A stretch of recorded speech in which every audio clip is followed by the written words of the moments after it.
Aku kenal Islam dari para uskup.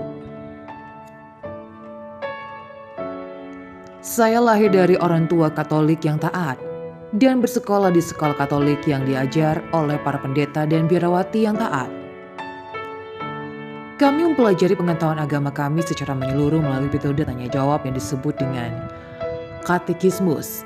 Ini terdiri dari 499 pertanyaan yang kami hafal dan 499 jawaban yang dipikirkan dengan sangat-sangat matang.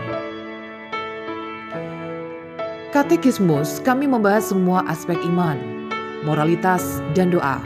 Kami menghadiri misa setiap hari Minggu dan pada 7 hari libur khusus tahunan lainnya. Setiap hari di rumah kami berdoa, Rosario, renungan tentang 15 peristiwa terpenting dalam hidup Yesus dan ibunya, Maria. Kami sangat mencintai orang tua kami, guru kami, dan agama kami. Kami memiliki masa kecil yang bahagia. Ketika saya masih remaja, ada pertemuan semua uskup Katolik dunia, sekitar 2.500 diantaranya di Roma. Usai pertemuan, mereka menertibkan sebuah buku yang antara lain mengatakan, gereja menghormati juga umat Islam. Mereka memuja satu Tuhan yang hidup dan hidup di dalam dirinya, penyayang dan maha kuasa, pencipta langit dan bumi yang telah berbicara kepada manusia. Mereka bersusah payah untuk tunduk dengan sepenuh hati, bahkan pada ketetapannya yang tidak dapat dipahami seperti halnya Ibrahim, yang dengannya iman Islam senang menghubungkan dirinya tunduk kepada Tuhan. Ya, meskipun mereka tidak mengaku Yesus sebagai Tuhan, mereka memuja Dia sebagai seorang nabi. Mereka juga menghormati Maria, Bunda Perawan. Kadang-kadang mereka bahkan memanggilnya dengan pengabdian. Selain itu mereka menunggu hari penghakiman ketika Tuhan akan memberikan gurun kepada mereka semua orang yang telah dibangkitkan dari kematian. Akhirnya mereka menghargai kehidupan moral dan menyembah Tuhan terutama melalui doa, sedekah dan puasa. Karena selama berabad-abad tidak sedikit pertengkaran dan permusuhan telah muncul antara Kristen dan Muslim, Sinode Suci ini mendesak semua orang untuk melupakan masa lalu dan bekerja dengan tulus untuk saling pengertian dan untuk melestarikan serta untuk bersama-sama memajukan demi kepentingan seluruh umat manusia, keadilan sosial, dan kesejahteraan moral serta perdamaian dan kebebasan. Setelah membaca apa yang telah ditulis para uskup, saya memutuskan untuk belajar lebih banyak tentang Muslim dan Islam. Saya menulis ke sebuah masjid di ibu kota provinsi kami.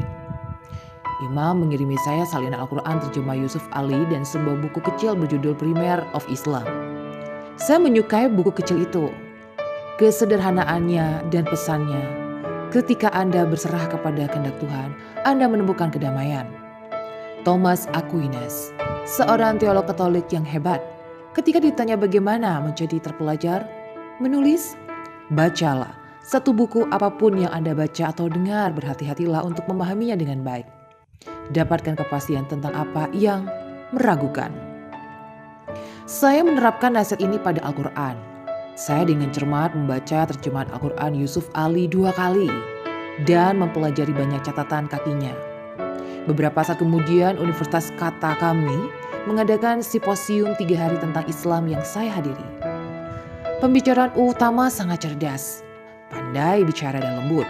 Segala sesuatu yang ditulis para uskup tentang Muslim tampaknya sesuai dengan apa yang saya baca dan dengar. Saya mulai menghadiri pelajaran bahasa Arab dan Islam mingguan yang ditertawakan oleh Muslim lokal. Kepada sekolahannya sangat cerdas, seorang profesor teknik elektro universitas. Saya mengajukan banyak pertanyaan kepadanya, dan dia menjawab semua dengan wawasan, kesabaran, dan kejelasan yang luar biasa. Di bawah instruksi, aku segera tahu 5 rukun Islam dan bagaimana melafalkan beberapa singkat bab dari Al-Quran, dan dalam beberapa bulan saya menghadiri salat Jumat pertama saya. Saya menghadiri salat Jumat secara teratur di universitas dan mendapatkan teman baru dari banyak negara.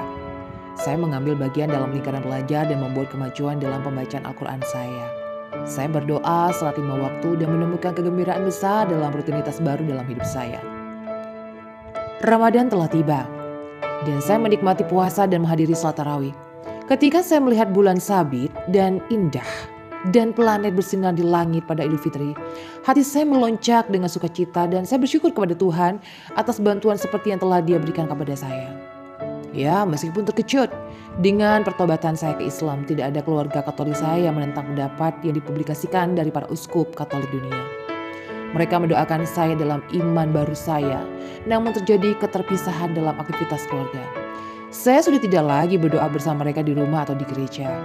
Dan mereka tidak pernah mempertimbangkan untuk berdoa bersama saya, juga tidak pernah mengunjungi masjid. Saya pindah ke kota lain tidak jauh dari rumah untuk mengajar di sekolah Islam. Saya bisa berkunjung ke rumah pada akhir pekan. Kemudian saya pindah ke kota lain di negara terdekat untuk kuliah. Saya hanya bisa mengunjungi rumah 2 kali setahun. Saya pindah sekali lagi, kali ini ke kota di seberang laut untuk kuliah universitas lain. Saya bisa berkunjung ke rumah sekali dalam setahun. Tahun-tahun lalu berlalu, dan saya sekarang mengajar ke sebuah sekolah yang jauh dari negara saya. Jauh dari teman-teman lama, bahkan keluarga. Alam mentah di sini, matahari, bulan, dan bintang terbit dan terbenam, dan musim datang dan pergi sesuai urutannya. Di musim panas, siang hari terasa panjang, di musim dingin malam hari. Di musim panas, siang hari tidak pernah terlalu panas. Di musim dingin mereka selalu dingin. Gelombang laut masuk dan keluar persis seperti yang Tuhan rencanakan. Hutan belantara terbuka lebar mengelilingi kota kami ke segala arah kecuali ke timur. Di sanalah terletak lautan, liar dan biru di musim panas, membeku di musim dingin yang suram. Bukankah itu Tuhan sangat hebat untuk menciptakan semua keindahan yang kuat dan liar ini sehingga manusia dapat menemukan kedamaian di dalamnya? Dan dari kedamaian yang tak terbatas ini, lanturkan Al-Quran dengan syahdu. Seseorang tidak cukup berterima kasih kepadanya atas berkat yang telah Dia berikan kepadanya.